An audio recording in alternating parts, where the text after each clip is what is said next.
Tuhame na hii ni mwisho kwa leo, na hii hapa ni kule nchini Morocco, ambapo Morocco imechukua hatua muhimu katika kuandaa kizazi kijacho cha uongozi baada ya Mfalme Mohamed wa sita kumteua mwanaye Moulay El Hassan kushika nafasi ya juu ndani ya jeshi la nchi hiyo. Kwa mujibu wa taarifa rasmi ya ikulu ya kifalme, mtoto huyo mwenye umri wa miaka 22 ameteuliwa kuwa mratibu wa ofisi na huduma za makao makuu ya jeshi la kifalme, nafasi ya kimkakati iliyo katikati ya mfumo wa uongozi wa kijeshi wa Morocco. Mfalme ambaye pia ni mkuu wa jeshi alisema uteuzi huo ni sehemu ya juhudi za kuimarisha mwendelezo wa taasisi za kijeshi.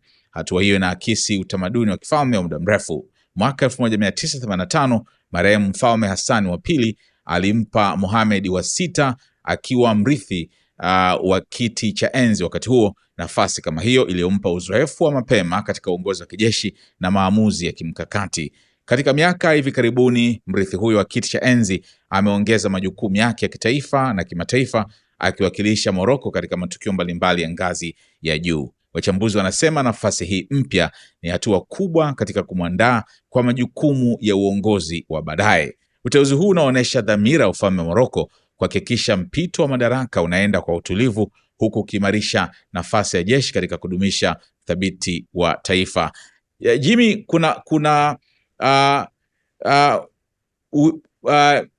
nini tuseme, kwa nini nafasi ya jeshi inakuwa ni muhimu sana kwa mrithi kupewa kuliko nafasi nyingine, labda kama waziri wa mambo ya nje na mambo kama hayo? Kwa nini jeshi linakuwa ni kitu sensitive sana kama Morocco ilivyofanya? Na pia hata huyu mfalme wa sasa pia alirithishwa hivyo hivyo kabla ya kupewa mikoba kama mfalme.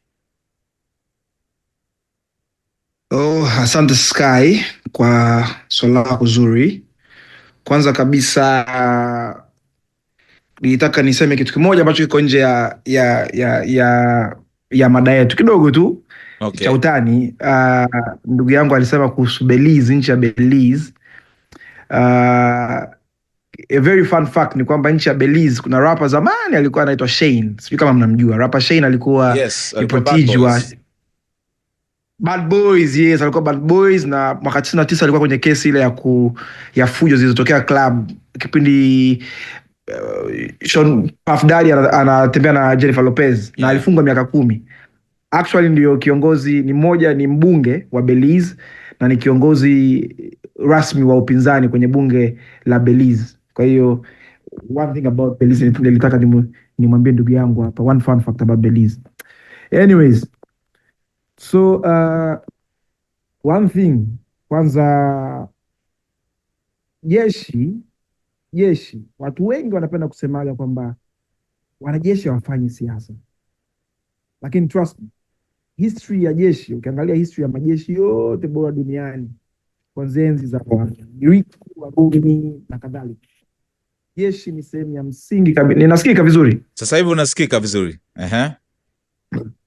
Jeshi ni sehemu ya msingi mno ya siasa, kwa sababu ndio silaha pekee ambayo inahakikisha au inadhibitisha uwepo wa wanasiasa, aidha mmoja mmoja au kama taasisi. Ukiangalia kwa Morocco, one thing about nchi nyingi duniani, Afrika na sehemu nyingine zote duniani, transition is the key thing, kwa sababu pale ambapo kiongozi wa kwanza anatoka anaingia kiongozi mwingine, huwa ndio critical area. Kwa sababu kwanza, kama kuna power vacuum ambapo watu hawajui anapata nani, huwa watu wengi wanaingia ile hali ya kuhisi na wao pia wanaweza. Kuna risk ya mapinduzi, kuna risk ya mtu mwingine kuja kuhisi kwamba naye ana influence kwenye the ruling class na kadhalika. Kwa hiyo ni sehemu ya msingi ya kwanza kabisa kwenye. Jimmy, sauti yako inakuwa inapotea hivi. Hapo hapo sawa. Okay. So as I've said earlier kwamba jeshi lina sehemu kubwa sana kuhakikisha kwamba kuna uwepo au kuna sustainability ya mfumo wa uongozi, kwa sababu viongozi hawana silaha. hawawezi kuhakikisha kwamba wako madarakani ama matamko yao yanaheshimika ama wanathibitishwa na watu bila kuwa na the presence of force, not use of force. Uwepo tu ule kwamba okay, watu wanaweza waka control. Sasa kwa nchi kama Morocco ambao ni constitution monarchy, tofauti na mataifa kama Uingereza ufalme hauingilii michakato ya kiserikali wala ya kisiasa, lakini ina endorse. Wanasiasa watakapoamua, waziri mkuu na serikali yake, wao wana endorse. Different from Morocco. Morocco wana influence kila kitu, yani ufalme una influence kila kitu. Kwa habari ya Morocco sasa, of course tumeona kwamba Mfalme Mohamed wa 6 ambao ni miongoni mwa watu wanaolindwa zaidi duniani, ukiingiza akina Papa, Kim Jong Un, Putin na wengine wengi, naye ni miongoni mwa watu ambao wanalindwa sana duniani kwa sababu of course wana fedha nyingi sana kama taifa, lakini wana fedha nyingi kama familia ya kifalme. Kwa hiyo wana influence kubwa kwenye vyombo vingi vya ulinzi, sio jeshi tu. Issue ya pili ni tamaduni ya uongozi wa Morocco wa kifalme kumteua mtoto anayefuata ama kiongozi anayefuata au crown prince anayefuata kuwa mratibu wa ofisi ya komandi kuu ya jeshi la Morocco, AFR. Na hii ni kwa sababu awe familia na michakato yote ya kiusalama na kijeshi, kwa sababu if you have influence in the military kada, inakuwa ni rahisi sana kuinfluence watu wa huku nje, kwa sababu you either rule by two things, either by being loved by people, ambao you must be charismatic, na hiyo ni watu wachache wanayo, some leaders wanapendwa tu, na either you rule by fear, kwa uwezo wa kucommand vyombo vya usalama vilivyoko nchini kwako. Kwa hiyo ni kitu cha msingi alichokifanya, kwanza kuhakikisha kwamba ana transit power kwa mwanae, kwa sababu Mfalme Mohamed sasa hivi ana juu ya miaka 60 na ana shida ya mara kibao. Amekuwa ofisi ya mfalme imekuwa ikitoa taarifa za afya yake, amekuwa akisumbuliwa na mgongo, na of course kwa umri ni sawa, lakini ni kitu ambacho ni chakuwa tayari kwa hali wayo yoyote. Lakini pia tumeona mwaka jana na mwaka huu Princess Hassan amekuwa akihusishwa sana kwenye michakato ya serikali na uwepo wa shughuli nyingi za kinchi, za kidiplomasia, za kitaifa, kimataifa na kadhalika. Kwa hiyo it's a very key thing, ina facilitate transition, lakini pia inazuia power vacuum kuwepo, kwamba watu wahisi kwamba hamna mtu anayefuata, kwa sababu ukiangalia kwenye line of succession ya Morocco, akitoka crown prince ambaye ni mtoto wa mfalme, anayefuata ni baba mdogo wa mfalme, ni mdogo wake mfalme. Kwa hiyo you know it's family, lakini baba mdogo, yani heshima ama loyalty alionayo mtoto kwa baba yake ni tofauti kabisa alionayo ndugu wa kuzaliwa naye. So it's a very very sensitive environment kuwepo, hasa kwenye transition, na it's the right thing to do. Asante sana. Swali hilo kwako Henry. Mikoba hii amepewa mwana ya jeshi ina maana gani? Nafikiri kwa sababu jeshi ni moja ya kiungo muhimu sana kwenye nchi. Jeshi lisipo yani kiongozi au watawala au mtawala au utawala usipokuwa na control ya jeshi, maana yake jeshi ni chombo muhimu na kina uwezo wa kuinfluence au kufanya maamuzi mazito. Kwa hiyo survival ya regime au survival ya hasa hizi monarch inategemea pia kwa maana ya hizi ambazo ni constitutional au zimekaa kama absolute, yani maana yake zina nguvu kubwa kwenye uongozi wa nchi. Kwa hiyo anachokifanya mfalme ni kujaribu kuendelea kutengeneza, kusecure tunasema maisha ya baadaye ya ile continuation ya utawala wa kifalme ndani ya taifa la Morocco, kwa sababu kwa kumpa kijana wake chombo muhimu sana ambayo itamsaidia yeye kuweza kujenga mahusiano ndani ya jeshi, kuweza kulisuka jeshi katika namna ambayo litakuwa linawajibika kwake, katika namna ambayo halitakuwa ni threat kwa regime yake, kwa sababu yeye ndo atakuja kuwa baadaye mfalme. Kwa hiyo ni katika namna ya mkakati au strategy ya kuendelea kujisimika au kujiimarisha katika kutawala taifa la Morocco. Lakini mimi nimekuwa nikitafakari Sky, kwa kuangalia historia ya binadamu tulikotoka, kuna nyakati ambazo dunia ilikuwa ikiishi kwenye mfumo huo tu. Yani mfumo ulikuwa ni wa kifalme, hata ukirudi kwenye maandiko mfumo ulikuwa huo ni wa kifalme, na kwa baadhi ya maeneo mengine kama sio utasema ufalme, basi utasema labda kichifu au kitemi, kwa maana ya kwamba kuna familia ambayo ndio ilikuwa ina nguvu, ndio inahusika kwenye ile tunasema political ruling au ruling class, kwa maana ile daraja la kiuongozi la jamii husika. Hata sisi tumepitia huko, lakini sasa maoni yangu ni kwamba kadri jamii inavyozidi kwenda mbele ndivyo ambavyo utawala wa mtu mmoja au familia moja unazidi kupoteza popularity, unakuwa unpopular miongoni mwa generation ambazo zinazidi kuja mbele. Kwa hiyo hii inatoa angalizo kwamba leo hii ukiamua kufanya tuseme kama referendum, kuwauliza watu kwamba je, turudi kwenye utawala ambapo familia moja au ukoo mmoja ndio utakuwa unatawala milele, au tuendelee katika namna ambayo utawala unaweza ukatoka miongoni mwa mtu yoyote ambaye ni mwanajamii. In fact, na argument za kama equality, kwa maana ya usawa na haki za watu kupewa na fursa za kiuongozi na madaraka, zinaweza zikawa na nguvu sana kwa jamii ya sasa kuliko ambavyo zamani ilikuwa. Kwa hiyo mfalme alichokifanya ni katika kuangalia mazingira ambayo yamekuwa yakiendelea, tunasema the changing times au circumstances. Mazingira yana mabadiliko mengi, kwa hiyo lazima muone namna ya kuendelea kujisimika. Ila ukiniuliza mimi, kwa mfano Uingereza wao kilichofanya nafikiri hata mfumo wa kifalme kuendelea kusurvive na kuendelea kuwa popular ni kwa sababu ilifika sehemu ni kama kimkakati hivi, strategically waliamua kujiondoa kama alivyosema Jimmy, kutoka kwenye utawala wa kutawala. Yani maana yake king anakuwa yeye ndio kama amiri jeshi mkuu, yeye ndio mtawala wa kisiasa, yeye pia ni kwenye uchumi na kila kitu. Wao waliamua kukaa pembeni. Kwa hiyo ukiangalia wana influence, lakini Waingereza wamepata fursa ya kubadilisha waziri mkuu kila mara, kubadilisha vyama.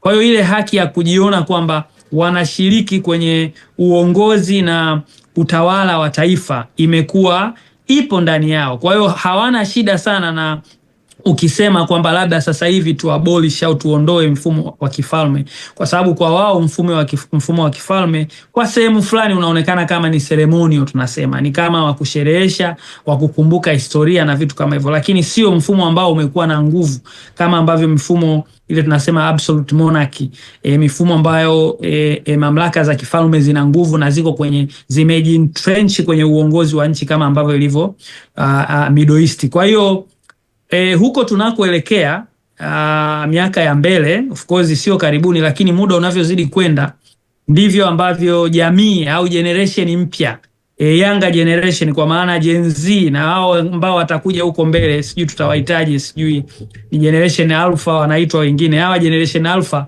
miaka 40 au 30 kutoka sasa, pengine hawatakuwa tena na mtazamo huu wa kwamba kuendelea kuishi kwa kutegemea utawala wa jamii moja au familia moja.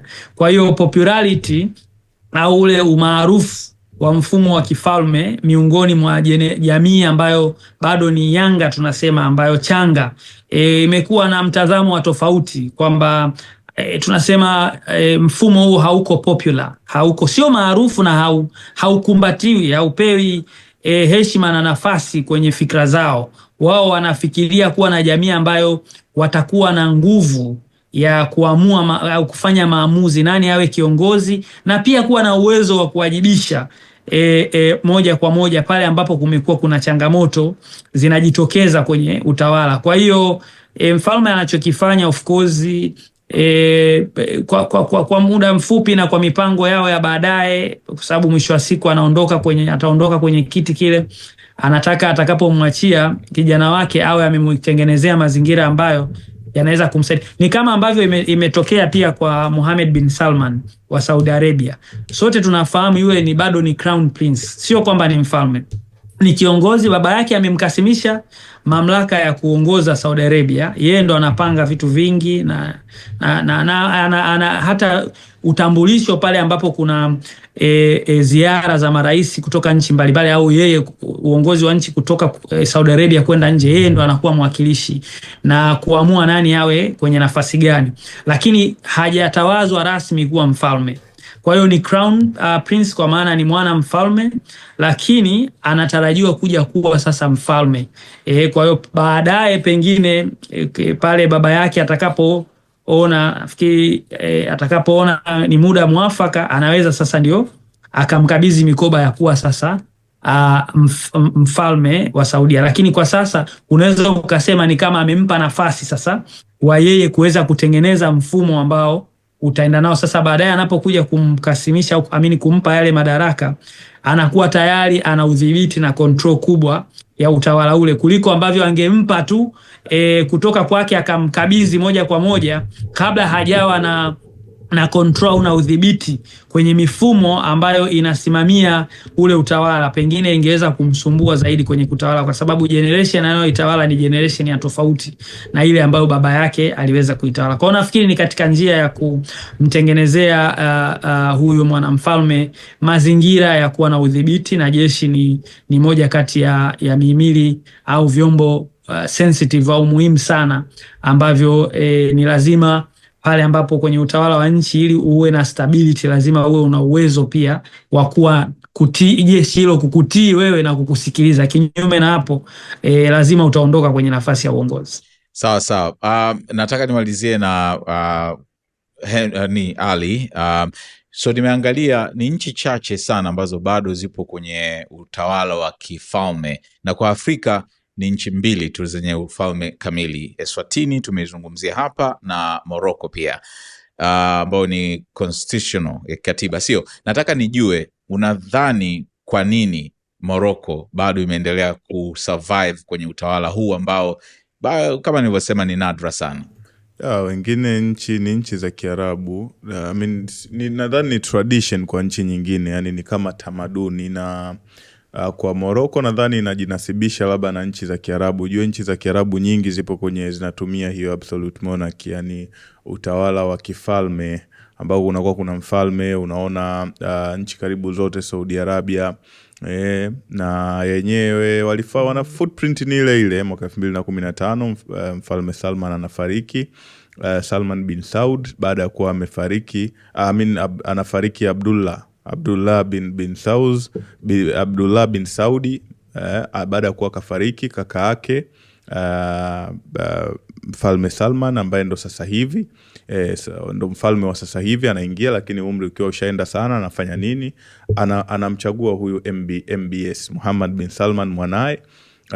Kwanza anampa wizara ya ulinzi, bila shaka kumjenga karibu na jeshi, na baada ya hapo bin Salman anaanzisha vita, lakini yote kwa yote ilikuwa ni kumtengeneza mwanae na kumpa madaraka, na anavunja miko kwamba au mila iliyokuwepo wanatakiwa warithi makaka, lakini yeye anabadilisha kwamba baada ya kurithi wale makaka, watoto wa founder mwenyewe anamrithisha huyu bin Salman. Hivyo ukienda ukaangalia kina Al Nahyan huko UAE, unakutana na MBZ Muhammad bin Zayed. Unatoka huko wapo kina Al Maktoum hapo, unatoka huko unakuja huku tunasema nchi ya Qatar, unakutana nao. Ni mambo tu haya ya ufalme. Iran penyewe walikuwa na ufalme kina Shah, lakini wakawa wameondoa. Kwa hiyo nadhani ni tradition tu ambayo inakuwa ipo kwenye baadhi ya maeneo kama alivyosema Henry, lakini dunia ndo imetoka huko na wengi wameachana nao. Unaona nchi kama Urusi pia ilikuwa ina ufalme na athari yake paka leo ipo, lakini na wenyewe wakawa wameachana nao. Kwa hiyo ni tradition fulani ambayo inaenda, lakini baada ya muda, kwa sababu shida ya wafalme hawachaguliwi kidemokrasia. Yani ni kwamba ni mtu tu anazaliwa na haki ya kuwa kiongozi wenu. Who said sisi tunamtaka? Ndio maana unakuta nchi kama Saudi Arabia ukiangalia kina bin Salman wamekuwa kali sana.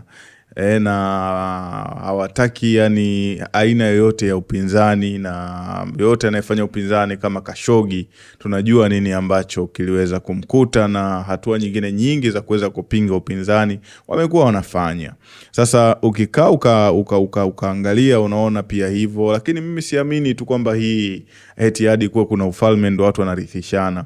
Kwa sababu tunachokiona hapo kilichofanyika, mzee anamtengenezea mazingira mwanae, jeshi limfahamu, alidhibiti jeshi, ajue nani anamtii nani amtii ili aweze kulinao mapema. Lakini kitu kama hicho hakina tofauti na kilichofanyika Uganda kwa Kainerugaba. Kainerugaba sio nchi ya kifalme, lakini mzee mazingira aliyotengeneza moja kwa moja unaona ni position ambayo anamweka Kainerugaba, na ndio maana amekuwa na confidence. Hiyo ni hali ya kawaida. Mara nyingi watoto wanapopewa wahendo jeshi ni kama wanakuwa wamepewa watawale nchi wakati baba yuko hai. Nimekupa mfano wa Prince bin Salman. Yeye ndio kama de facto leader wa Saudi Arabia, ndio kama kiongozi ambaye yupo pale wa muda huu wa Saudi Arabia, licha ya kwamba kuna mfalme. Kwa nini? Kutokana na aina ya madaraka ambayo amepewa, na yeye ndio ana call the shots nyingi. Hivyo unakuja kwa Kainerugaba, vitu kama hivyo vinafanana. Angalia kauli anazotoa, nyingine hata ngumu, anakuwa karibu baba, inabidi aanze kurekebisha kidiplomasia kama aliyotoa kwa Uturuki, aliyotoa kwa Iran, unaweza ukaona. Likewise unakuja unaangalia ndo situation inataka kufanana hiyo na kile kinachotokea Morocco sasa hivi. Mzee haya mazingira anamtengenezea mwanae, kumpa jeshi, kumpa nafasi hiyo nyeti ya jeshi, bila shaka anamsafishia njia mwisho wa siku kuona mwanae anakuja na kushika vizuri utawala. Kwa mimi binafsi yangu nadhani huu mfumo ni mfumo ambao viongozi wengi duniani ambao wana iwe ni kwenye hizi absolute monarchy wanaufata, kama ambavyo tumeona Saudi Arabia na mataifa mengine mengi sana ambayo yana huu mfumo, lakini pia yapo pia haya moja hata ya kikawaida wana mambo kama haya ya kutaka kuwarithisha watoto zao, kama hapo tunavyoona nchini Uganda.